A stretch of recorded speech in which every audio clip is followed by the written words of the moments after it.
when is the best time to sell my property. Whether it's your own home or an investment property, there are some good reasons to sell properties. A lot of people have been, especially the old school investors from the 2000s, talked about building a 200, 300, how many houses in how many days, or how many houses in how many years, 30 houses in 30 days, or 30 houses by 30. There's so many people accumulating houses. And I'm not playing that game. I'm not playing the game of accumulation. I'm playing the game of freedom and choices. Now, for me as a Christian, there's a different sense of freedom through my faith and my belief there, but there is a practical outcome to our finances here. And so as a chartered accountant and a buyer's agent, I wanted to have a frank discussion around when is the right time to sell and how do we come to that decision. So let's kick off with some of the key points around timing or selling your investment properties or even your own home. The first one is to understand the current market conditions. If you chat with any sales agents, they'll tell you, "Oh, Luke, it's a good time to sell." And a week later, "Oh, Luke, it's a great time to sell." "Oh, there's been an RBA cut. Yep, it's a good time to sell now." "Oh, they've raised interest rates. You better sell now." Selling agents are always going to come up with a good excuse to sell. That might be something that makes me different as a buyer's agent, is that I'm not telling everyone to buy with us. If you've got 10 houses in Brisbane and no investment properties anywhere else, I'd be saying don't buy with us as a Brisbane buyer's agent. Go find a Melbourne specialist buyer's agent or an Adelaide buyer's agent, or go buy in Coffs Harbour where I bought with a buyer's agent down there. And so I think it's important to get objective advice and look at the current selling conditions from a holistic point of view. So how do you do that? How do you assess the market conditions? Well, what you need to do is look at comparable sales. For example, I might sell my own home at some point, and my home, based on comparable sales, is probably worth between $2 to $2.1 to $2.2 million. Now, a dream number is probably 2.2, but realistically, I probably get 2 to 2.1 million based on its current condition, based on comparable sales. Now, I'm not saying I'm thinking of selling my own home right now, but I may sell it in the future. So it's an important consideration to understand the current market. And this leads me into the next point. What do I think is going to happen moving forward? And so say I can rent out this property for $1,200 a week, and it's costing me another $800 a week to hold, or something like that. Or $1,000 to make the numbers very easy. It's costing me 50 grand a year. And so if it was that expensive, which thankfully it's nowhere near that expensive, but let's say if it was $1,000 a week, you'd have to weigh up the cash flow, which is your profit and loss. So if it costs me 50 grand a year to hold, but it goes up by more than 50 grand, say it's going up 100 grand a year, so it goes from 2 to 2.1, 2.1 to 2.2, then I'm making a $50,000 net gain each year I hold this property in terms of value. Then you've got to pay capital gains tax, so you take out 25% typically of that gain. So I'm making actually $37,500 gain each year in that example scenario. And so you assess the current market conditions, and then you need to assess the future prospect of that property and whether you think that market still has some run of growth in it. I've heard recently of investors jumping out of Perth, which might actually start tanking that market a little bit because it's been so investor driven. The good thing about your Sydney, Brisbane's and Melbourne's is those markets can't really be swayed by investor sentiment. They're too big, there's too much mass, and over 70% of buyers are owner occupiers. So when it comes to this example of my own home, I'm going to rent vest for a period of time, move out and rent a property, and then I might sell this property in, say, 2 years' time, 3 years' time. But I believe that this area of the inner ring of Brisbane is going to only see more demand out until 2030, 2032. So say I hold from 2025 to 2028, I might sell in 2028 and be able to sell for $2.3 or $2.4 million at that point in time. And so it would have been worth for me to wait those few years to sell the property. This leads me into point number 3, which is the alignment of your personal goals. Like we said earlier, I don't want to be the kind of person that continues to buy and accumulate unless there's purpose behind it. It's the whole reason, you can see in the background here, it's the whole reason my business is called Purpose Property, is that there is purpose in each asset that you buy, and there is purpose in our life and the way we live it out. And by having more choices, we can live that out fully. That's what financial freedom means to me. It means the ability to work with clients that are aligned and spend time with my boys and pick them up early from daycare and hang out with them and have more time as a family.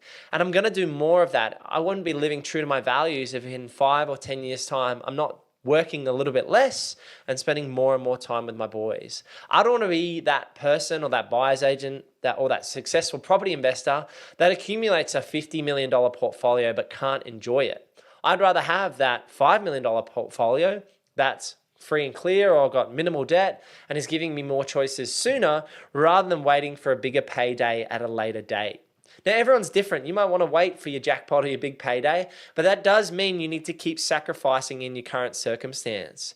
So it's that give and take of delayed sacrifice for a bigger asset base and a bigger future, or selling down some assets earlier to pay down some debt and then realign your position. Now, Emily and I actually sold one of our investment properties in April 2024. And that was for a few reasons. That was about us thinking seasonally that asset had had a good run and was going to sell for a premium. We were also timing our capital gains tax. So if you haven't seen my recent tax video, go check that out at the end of this one. And so it's about all those things coming together to make an informed decision on the sale. One of the big things people need to think about is opportunity cost. If your funds are tied up into an asset that you can't force any value on or has had a good run, then it might be time to recycle those funds into a new deal. And so if I take a look at 25 Leach Street in Everton Park, which we sold for around $960,000, we bought that property for $544,000. And so it had had a several $100,000 uplift. We were able to pay down some debt and refinance with our brokers and banks to get access to funding for new investment purchases. So say you've got an asset that is not really working for you and you see other opportunities in the market, or you've got an asset that's been stagnant and you don't see that next potential in the next 3, 4, 5, 7 years, then it might be time to recycle your capital, recycle that debt, and get into assets that have more leverage and more opportunity. I recently shared on the YouTube channel 2 deals that I purchased in Bundamba, which is a suburb located west of Brisbane City, about 45 minutes south-southwest along the train line out towards Ipswich CBD. Now, to be fully transparent, there are a couple of key reasons I bought those deals. One, I thought they were well under market value. I thought the value of each of those properties was around $700,000 and was able to pick up both of those assets in the low $600,000 price point. I also saw development potential. I was well aware of council law changes that allowed me to do more with those dwelling sites than was currently permissible. And because I had contacts in town planning and contacts at Ipswich Planning Centre as well, I was able to get access to that information and approvals earlier, which gave me an edge in the market. And so that's something you need to think about, is that you might be competing with professional investors and professional buyers agents who have an advantage and an inside edge. And so there can be value for the right person in paying for a buyer's agent or paying for an advocate to go out there and search for that next deal on your behalf. So you might take your own approach and sell down your asset with a sales agent and then recycle those funds using a buyer's agent like myself to help you secure that next property. Now, that's not necessary. I've said plenty of times on the channel, you don't need a buyer's agent, but it can be massive value if you buy the right property for the right price in the right location. One thing that sets us apart as a buyer's agency is clients work directly with myself as the owner and director of the business. We then have managers in place below myself who are our acquisition managers, and then associates below them who help spread out across the local government areas across Brisbane. And so when you're working with myself, I like to think that I can give you an edge on the strategic and financing side as well, given my chartered accountant background and my property portfolio coming up to around that $9 to $10 million mark, depending on the day, depending on the valuation. And so the big piece a lot of people are missing is the financing side. They can understand when a house looks good and it's got good side access and it looks like it's in reasonable condition, but they can't always price those assets accurately, and they can't always find those deals before they're snapped up or bought out by someone like myself who is on top of the market and every asset that's up for sale in Southeast Queensland, for example. And so you also need to understand the debt structuring. So when do I use personal names versus trusts? And how do I use my offset accounts to my advantage? And how does my own home fit into this mix? And how do I distribute my business income? There's just so many things that actually come into play here. That's why people use us and choose us as a buyer's agent, is not just securing the right property in Southeast Queensland. It's that strategic and chartered accountant background that really brings into the equation as well. Another key factor when selling a property is to deal with market indicators and heat. I've certainly seen bad or poor or underperforming properties sell well in a hot market. So you think of your properties that have a flood overlay, or properties that are on a main road or thoroughfare or right next to a school. In those circumstances, if I owned one of those types of properties, a lemon type property, I would call it, it's under high tension power lines or something like that. If I owned a lemon style asset, I would look to offload that asset in a hot market, because I know there's going to be more buyers and they're missing out on other deals, and they will take the compromise in that hotter market. As the market cools, those assets tend to underperform over the long term because they are in those compromised locations, because of the power lines, the main roads, and so on.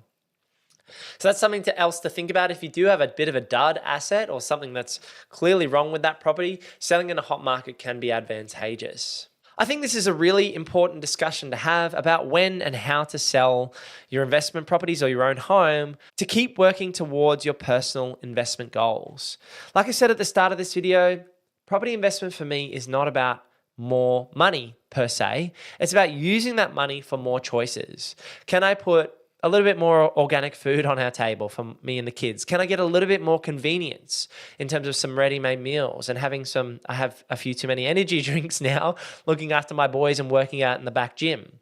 Can I have that convenience and structure? And can I get a cleaner once a fortnight to make my life a little bit simpler and a little bit easier? For me, it's those small wins in terms of getting my money back and my time back that allow me to stack up and spend more time growing my business and minimizing my hours overall. Nevada and I, my mortgage broker, have had chats about this over the last year and a half, about being efficient with things so that we can maximize and enjoy our time here on this earth. One of the guys who I've seen on social media recently was saying, like, we're just on a big floating rock in the middle of space, which is absolutely true. Sometimes you need to take a zoomed out view of your financial position to work out where you're going. And so that's been the case for me. Losing Emily, my dear now late wife, in December 2024, I'm making some big decisions and looking at potentially selling some assets.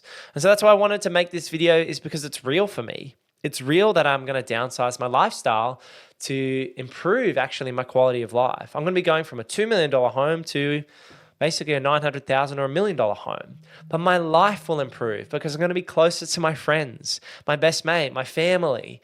I'm going to be closer to the people I love. Isn't that more important than having a nicer house?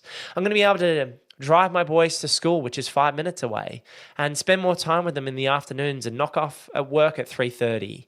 I'm going to be able to control my calendar and control my day. And so this is what property investing is all about for me. It's not about this long run for wealth. It's not about being a gazillionaire, having 10, 20, $30 million of net worth. It's about using the time well. Because something that's hit me really heavily in recent times is that Emily's time is up on this earth. And as a Christian, I have a hope for a future. And there's faith, hope, and love. Those are the big things that are important in my life and important on my heart at this point in time. So I just want to encourage you to consider your position and consider that investing is not all about accumulating. It is about enjoying, and it is about selling down at different points in time to allow you to move forward and go again. So it's been awesome hanging out with you guys on YouTube again.